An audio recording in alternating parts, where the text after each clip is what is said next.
நமக்கு தாவேகா எதிரி அல்ல, திமுக தான் எதிரி அப்படின்னு திரு எடப்பாடி பழனிசாமி பேசுறார்.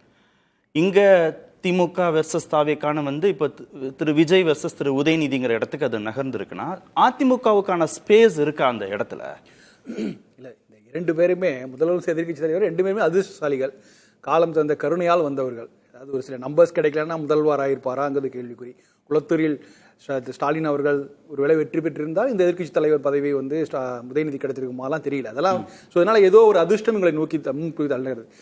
இந்த போட்டியே பார்த்தீங்கன்னா ஒரு வலிந்து திணிக்கப்பட்ட போட்டியாக தான் இருக்கு. இரு துருவம் இந்த இது கொண்டு போற அந்த நேரேட்டிவே இப்படி ஒரு நேரேட்டிவா தான் யாரு செட் பண்றா? இல்லை, அது அவங்க பேச்சில இந்த சட்டமன்ற பேச்சுகளிலே அப்படிதான் தெரியுது. இப்போ நீங்க இரண்டு பேருமே ரொம்ப பலவீனமான ஒரு தலைவர்கள் தான். இரண்டு பேருக்கு பின்னாடி ஒரு பெரிய டீமை இருந்து இயங்க வேண்டியிருக்கிறது. எல்லா விஷயங்களையும் சொல்லி இயங்க வேண்டியிருக்குது. அவங்களுக்கான ஸ்கிரிப்ட் எல்லாமே இருக்கு.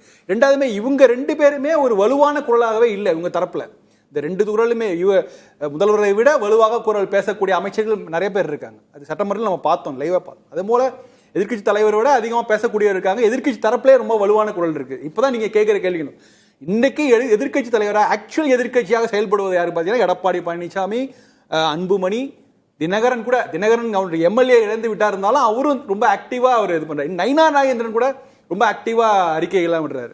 ஸோ அதுல ஒரு எந்த அளவுக்கு திமுக தரப்பு டிஃபென்சிவ் மோட்ல இருக்காங்க. இப்போ நீங்க முதல்வர் பேசுறது முழுக்க தண்ணீர் விளக்கம். அவர் எப்படிலாம் 2008 எந்த போராட்டம் நடத்தினார், துப்பாக்கி நள்ளிரவில் நான் போய் தூத்துக்குடியில் போய் கலந்துருந்தா அதெல்லாம் ஒரு பெரிய இதுவா கொண்டு வர்றாரு. அது அவருடைய தண்ணீர் விளக்கம். அது கவுண்டர் கொடுக்கறதா இவங்க அவங்கள அபியூஸ் தான் பண்றாங்க. அதுக்கு இது ஒரு மாதிரி தற்காட்டு ரெண்டு பக்கமும் ஒரு ஆட்டம் நடந்துட்டு இருக்குது. இதுல திரு உதயநிதியை விட இல்ல திரு நயினா நாகேந்திரனை விட இல்ல திரு அன்புமணியை விட வீரியமான குரலாக திரு எடப்பாடி பழனிசாமியோடைய குரல் இருக்குன்னு சொல்றீங்களா? நிச்சயமா இருக்கு. ஏன்னா அவங்க இஷ்யூஸ் பேசுறாங்க. இன்னைக்கு என்ன விஷயம் பேசுறாங்க, நீங்க இந்த ஆட்சிங்கிறது ஒரு கடந்த ஆட்சியோட ஒரு கண்டினியூஷனா இருக்குங்கிறத நம்ம கண்கூட பாக்குறோம். சென்ற ஆட்சியில யாருக்குமே ஏதாவது ஒரு புது நடைமுறையெல்லாம் கொண்டு வரப்பட்டது. போட்டித் தேர்வில் எழுதி வெற்றி பெற்றவர்களுக்கு பணி நிறுவனம்லாம் வீட்டுக்கு போஸ்டர்ல வரும். இப்போ சென்ற ஆட்சி என்ன பண்ணா கூப்பிட்டு அதுக்கு ஒரு விழா அமைத்து முதல்வர் கொடுக்கறதா இருந்தாங்க. இன்னைக்கு அதோட எக்ஸ்டென்ஷன் ஒரு மாதிரி என்ன ஆகினா அவரு சார்ந்த பெற்றோர்கள் எல்லாம் கூப்பிட்டு அவர்களுக்கு கை காட்டுறது. இன்ஃபேக்ட் சென்ற ஆட்சிக்கு இதுக்கு என்ன வித்தியாசம்னா இன்னைக்கு பிளைங் ஈஸ் கொடுக்குறாரு முதல்வர். அதுதான் ஒரு பெரிய வித்தியாசம். இதெல்லாமே தேவையில்லாத விழாக்கள் தான். இந்த விழாக்கள் நிறைய பிரச்சாரத்திலே பறக்கு முத்தம் கொடுத்தாருல. இல்ல, அது நடுவுல ஒரு பெரிய இடைவெளி, நடுவுல கொஞ்சம் பக்கத்தை காணும் போது நடுவுல இடைவெளி இருந்தது. இன்னைக்கு பிளைங் ஈஸ் யாரு கொடுக்குறாங்க ரொம்ப முக்கியமான. ஏன்னா போட்டித் தேர்வு வெற்றி பெற்ற அரசு ஊழியர்களாக போகக்கூடியவர்கள், மின்சாரத்துறையில போகக்கூடிய ஊழியர்களுக்கு அவர்களுக்கு கட்டி தழுவி போட்டோ எடுக்கிற அதெல்லாம் இருக்காரு.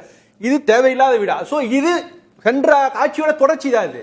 சோ இது போன்ற விஷயங்கள் நடக்கும் போது இது குரல் கொடுக்க வேண்டிய இடத்துல திமுக அவங்களோட இயல்பாகவே அந்த வலு எழுந்துடுறாங்கல்ல. இதெல்லாம் குரல் கொடுக்கவே முடியாது அவங்களால. அவங்க ஆட்சி நடந்ததுதான். இப்ப கனிமொழி சொன்னது போல உண்மைதான். இது சென்ற திமுக ஆட்சி தான் தொடர்ந்து கொண்டிருக்கிறது. அதே 2.0 நடந்துட்டு இருக்குது. அப்படிங்கும் போது என்ன அப்ப முதல்வர் பேச்சும் பாருங்களேன், அவர் தன்னை திரும்ப என்ன முன்னிறுத்துறாருன்னா திமுகவுக்கு மாற்று அப்படியே சொல்லுவாரு.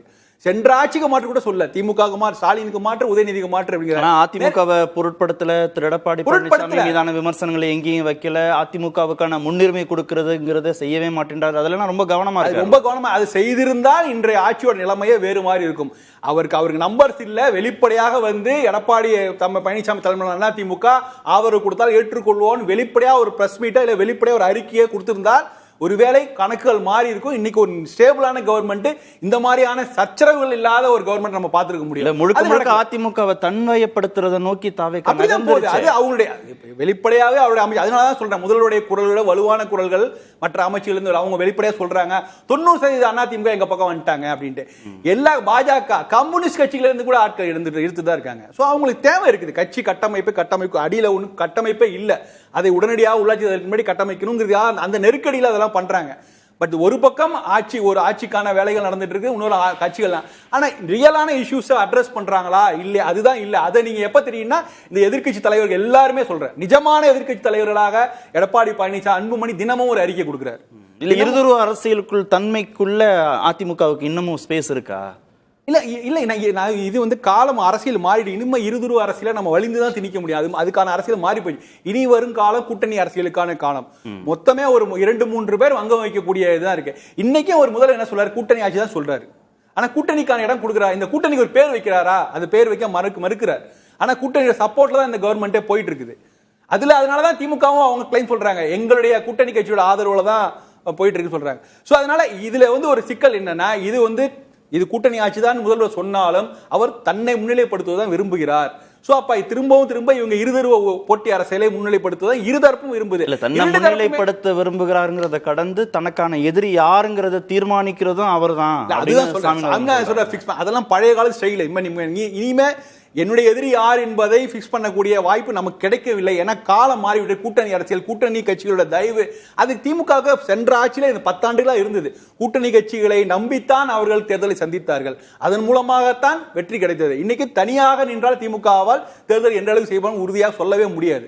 அதிமுக நிலைமை அதான். அதிமுக ஒரு கூட்டணி தேவைப்படுகிறது. ஆனா நம்ம எப்படி காட்சி எப்படி மாறுது பாருங்க. 60 நாள்ல எப்படி ஒரு வலுவாக இருந்த ஒரு திமுக கூட்டணி இன்னைக்கு என்டிஏ கூட்டணியே ரொம்ப ஸ்ட்ராங்கா இருக்கு நம்ம சொல்லிடலாமே. இல்ல, நீங்க திமுக கூட்டணியின் அதுல இருக்கக்கூடிய பிளவு குறித்து சொல்றீங்க. அதிமுக கட்சிக்குள்ளதானே இப்ப பிரச்சனை. இல்ல, கட்சிக்குள்ள பிளவு இருந்தாலும் என்டிஏ ஒரு திமுகவை விட்டு கூட்டணி கட்சிகள் போறதுங்கிறது இயல்பு, தேர்தல் முடிவுக்கு பிறகு இயல்பு. ஆனா கட்சியிலிருந்து முன்னாள் சட்டமன்ற உறுப்பினர்கள், முன்னாள் நாடாளுமன்ற உறுப்பினர்கள், இந்நாள் சட்டமன்ற உறுப்பினர்கள், முன்னாள் அமைச்சர்கள் அப்படின்னு சாரசாரையா ஒவ்வொரு சனிக்கிழமையும் போய் அங்க சேர்றாங்க. பிரிவதும் சேர்வதும் இன்னைக்கு தைலாபுரத்துல ஒரு சேர்க்கை நடந்தது பார்த்திருக்கோம். அதனால பிரிவதும் சேர்வதும் நடக்கதான் போகுது.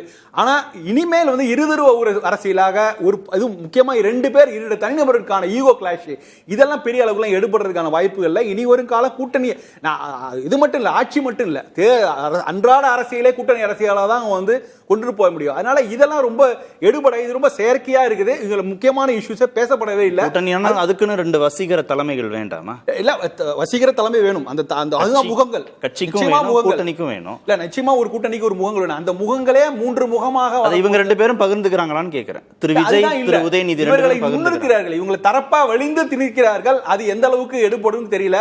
அவர்கள் தங்களை ப்ரூவ் பண்ணி ஆகணும். திணிக்கிறாங்களா, அவங்களா திணிச்சுக்கிறாங்கன்றீங்க? அவங்களா திணிச்சுக்கிறாங்க. 2 தரப்புமே அவங்களா திணிச்சுக்கிறாங்க தான் நான் சொல்றேன். ஓகே.